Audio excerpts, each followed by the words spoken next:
Imagine a king who never lost a single battle, a warrior whose body was covered in the scars of 100 fights, yet whose fingers could play the most delicate melodies on veena. We often hear about the golden age of India, but who was the man who truly built its foundation?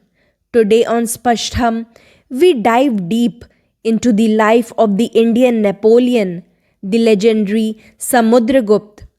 Was he just a conqueror or was he something far more complex? Let's find out. In the year 335 century, the Gupta Empire, founded by Sri Gupta and expanded by Chandragupta I, is still a growing power. But Chandragupta I knew his son Samudragupta was special.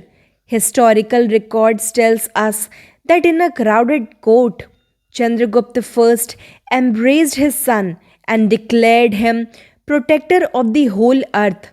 He chose Samudragupta over his other sons, seeing in him the fire of a world conqueror. British historian V.A. Smith in 19th century called him the Napoleon of India.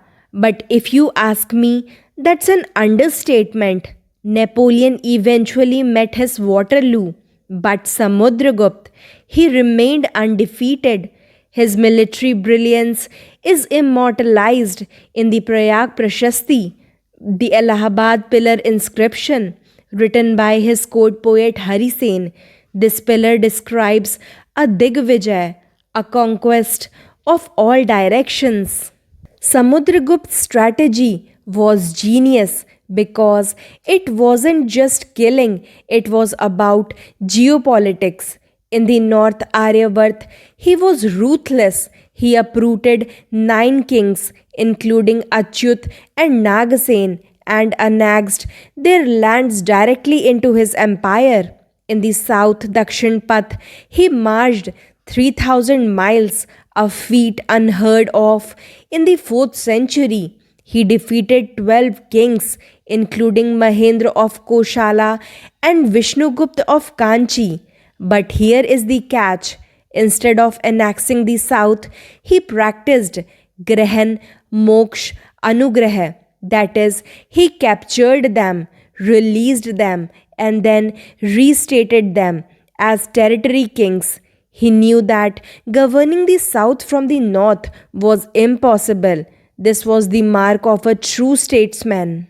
You can tell a lot about a man by the money he makes. Samudragupta issued 7 types of gold coins: the archer type, showing him as a warrior; the Ashwamedh type, commemorating his horse sacrifice to signify imperial sovereignty; the lyricist type, this is the most famous. It shows the mighty emperor sitting on a couch playing the veena. Think about that. The man who crushed 12 southern kings was also a Kaviraj, a king of poets. He was a patron of the arts, and his court was filled with intellectual giants. Under Samudragupta, India wasn't just a military superpower, it was a cultural lighthouse. He paved the way for the golden age that his son Chandragupta Vikramaditya would eventually perfected. He was a devout follower of Lord Vishnu but practiced incredible religious tolerance. He even allowed the king of Sri Lanka, Meghavarna, to build a Buddhist monastery at Bodh Gaya.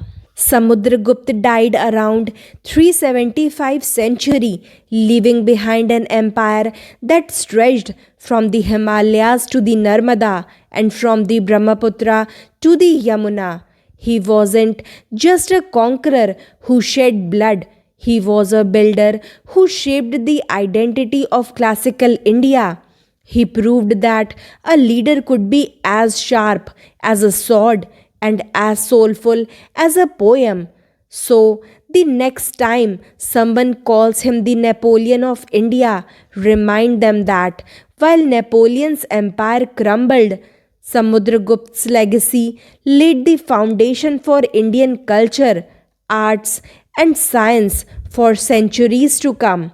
What do you think was Samudragupta's greatest achievements, his military tactics, or his love for arts?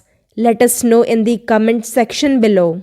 If you enjoyed this deep dive into our history, hit the like button, subscribe to Spashtham, and press the bell icon so you never miss a story from our glorious past.